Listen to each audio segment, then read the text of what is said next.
النهارده هنقدم لكم مباراة أسطورية اتلعبت فيها 5 نقلات بريليانت موف وبدقة 92%. فيلا بينا نشوف المباراة دي. مباراتنا اتلعبت سنة 1911 وكان بطلها كارل هو اللي كان بقطع البيضة، فيقرر يطلع بالبيضة بتاعه في الدي 4، يطلع الاسود الدي 5. كارل يطلع بالبيضة في السي 4 وكده هيلعب كوينز جامبت. يرد الاسود يروح مقدم البيضة في الاي 6. كارل يروح طالع بالحصان، الاسود يروح مقدم البيضة في السي 5. كارل يقدم البيضة في الاي 3، بعد كده الاسود يروح طالع بالحصان بتاعه في السي 6. الابيض يروح مقدم البيضة في سي 3. فيرد الاسود ويروح طالع بالحصان بتاعه في الاف 6. الابيض يروح مقدم البيدق في الاس 3. الاسود يروح طالع بالفيل في الدي 5. بعد كده الابيض يروح واكل البيدق الموجود في السي 5، بيهدد انه ياكل الفيل ياكل البيدق. وبعد كده كارل يروح مقدم البيدق في البي 4، بيهدد انه ياكل الفيل الموجود في السي 5. الفيل يرجع في الدي 6. ودي كانت اخر نقله من الافتتاحيه في الموقف ده. فالابيض يرد عليه ويروح طالع بالفيل في البي 2. الاسود يروح مبيت. كارل يروح طالع بالوزير في السي 2. الاسود يروح واكل البيدق الموجود في السي 4. فالابيض يرد عليه ويروح طالع بالحصان في جي 5. والنقله دي غلط علشان ملهاش اي هدف في الموقف ده. يعني هو بيهدده هنا اللي هو يكسب تشيك ميت في نقله واحده بس كده كده ما يقدرش يعمل ده علشان الحصان حامل البيدق الموجود في الاتش 7. فالاسود يرد عليه ويروح مقدم البيدق في جي 6. ودي برضو نقله ملهاش لازمه علشان كده كده البيدق ده محمي عن طريق الحصان. فهو اول لما قدم البيدق في جي 6 عمل اضعافات للحصان اللي موجود في الاف 6. فيرد الابيض عليه ويروح مبيت. فيرد الاسود ويروح لاعب الوزير بتاعه في الاي 7، بيلغي البن اللي حاصل على الفيل بسبب الطابيه اللي موجوده في الدي 1. فيرد الابيض في الموقف ده ويروح لاعب اول نقله بريليانت موف ليه، ويروح واكل الفيل الموجود في الدي 6. انا قلت في اول الحلقه ان في 5 نقلات بريليانت موف، بس النقله دي داخله وسط الخمسه كده واسطه، علشان هي مش نقله خارقه. في الوضعيه دي ممكن تبقى جود موف جريت موف لكن مش بريليانت. الاسود في الموقف ده رد عليه وراح مقدم البيدق في الاتش 6. ودي مش احسن نقله، عشان احسن نقله ان هو كان ياكل الطابيه اللي موجوده في دي 6. احسن نقلات للابيض ان هو يلعب الحصان بتاعه في الاي 4، مهدد اللي هو ياكل الوزير، مهدد اللي هو ياكل الحصان. الاسود ياكل الحصان، ساعتها احنا ناكل بالحصان، مهددين ان احنا ناكل الوزير. الاسود احسن نقله ليه اللي هو يبعد بالوزير بتاعه في الدي 8، وساعتها الابيض هيرد عليه ويروح لاعب الحصان في الاف 6 عامل تشيك للملك. احسن نقلات للاسود اللي هو يتحرك بالملك بتاعه، ساعتها رد عليه ونعمل له دبل اتاك.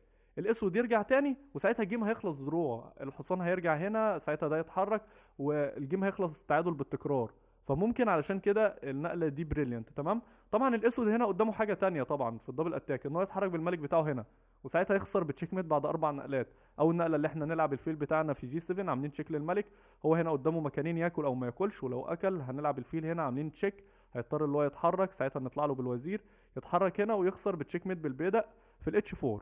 بس الاسود ما اكلش الطابع اللي موجوده في الدي 6 وراح مقدم البيدق في الاتش 6، بيهدد اللي هو ياكل الحصان، بيحاول يخلص من شر الحصان اللي موجود في جي 5. الابيض ما يبعدش بالحصان بتاعه ويروح مقدم البيدق في الاتش 4، بيضحي بالحصان اللي موجود في جي 5 وبيضحي بالطابيه بتاعته الموجوده في الدي 6. احسن نقله للاسود في الموقف ده ان هو ياكل الطابع عن طريق الوزير، بس هو ما اكلش طابع الوزير وراح اكل الحصان اللي موجود في جي 5. فيرد عليه الابيض في الموقف ده ويلعب تاني نقله بريليانت موف ليه، ويروح واكل البيدق اللي موجود في جي 5.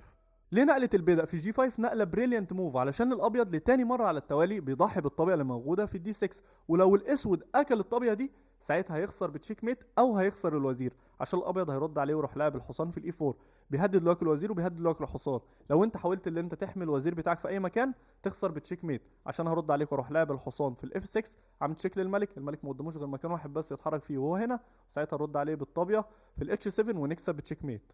طيب تقول لي انا مش ههرب بالوزير بتاعي في الدي 8 وانا هروح واكل الحصان اللي موجود هنا واخلص من شره، ساعتها هتخسر بتشيك ميت في نقله واحده بس عن طريق الطابيه في الاتش 8. وهنا الاسود ما اكلش الطابيه اللي موجوده في الدي 6 علشان عارف ان هو يخسر بتشيك ميت او يخسر الوزير، وراح لعب احسن نقله وحرك الحصان في الاتش 5.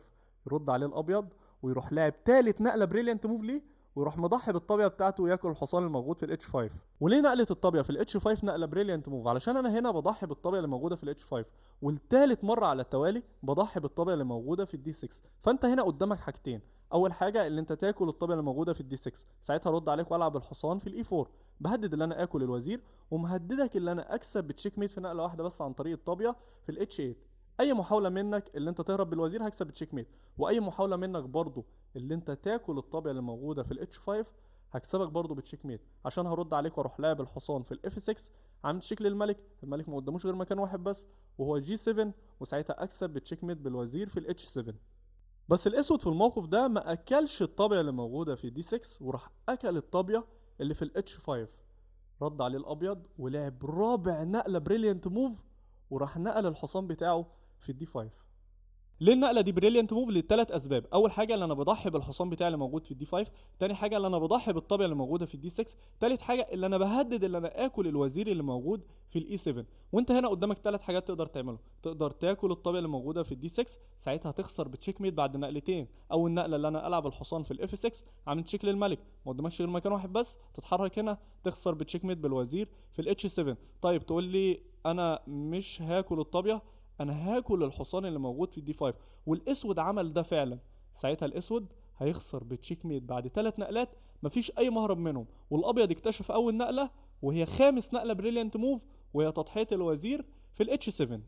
وهنا الاسود معمول له تشيك، ما يقدرش يعمل اي حاجه غير ان هو ياكل الوزير. ساعتها رد عليه الابيض وراح لعب الطابيه في الاتش 6 عامل تشيك للملك. الملك ما قداموش اي مكان يقدر يتحرك فيه غير الجي 8، فرد عليه وكسب بتشيك ميت عن طريق الطابيه في الاتش 8 علشان محمي عن طريق الفيل الاسطوري اللي موجود في البي 2. وبس، ودي كانت مباراه من زمن الفن الجميل. اتمنى تكون عجبتكم واشوفكم في الحلقه الجايه. سلام.